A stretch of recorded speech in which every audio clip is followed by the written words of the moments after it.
kulankan ayaa ujeedkiisu waxa uu ahaa iskaashi laga sameeyo arrimaha la xiriira amniga iyo difaaca waxaana ka qayb galay wasiirka gaashaandhigga ee dawladda Talyaaniga Marwo Elisabeth Trenta iyo wafdi ballaaran oo ay hogaaminayso waxaana ka mid ahaa taliyaha ciidamada qalabka sida ee dawladda Talyaaniga Enzo Firgelli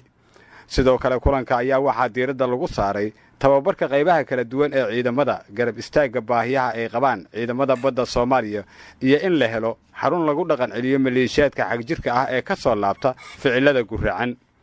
wasiirka gaashaandhigga dawladda Talyaaniga Marwo Elisabeth Trenta ayaa waxa ay muujisay sida dawladda Talyaaniga ay u danaynayso dib u tayeynta ciidamada qalabka sida ee Soomaaliya iyadoo intaasi raacisay in ay sii wadi doonaan tababarada ay siiyaan ciidamada iyagoo kaashanaya midowga Yurub Somale a fare formazione capacity building soprattutto per la lotta contro il terrorismo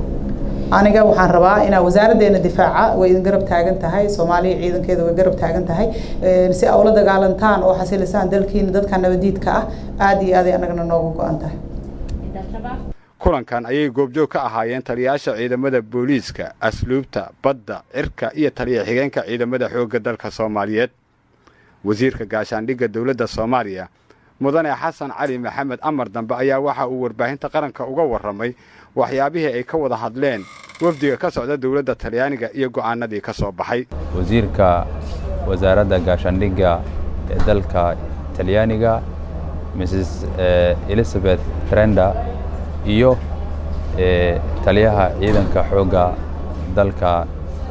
Talyaaniga iyo wafdi ballaaran ay hogaaminaysay taasoo runtii aan ka wada hadalnay xiriirka labada dal guud ahaan oo taariikh ka fog leh waxaa sidoo kale aan ka wada hadalnay xiriirka gaar ahaaneed ee naga dhaxeeya wasaaradda gaashaandhigga ee dalka Talyaaniga iyo wasaaraddeena ee gaashaandhigga ee Jamhuuriyadda Federaalka Soomaaliya wuxuu ahaa kulan aad iyo aad u qiimo badan waxaana runtii ka wada hadalnay sidii isaga kaashan lahayn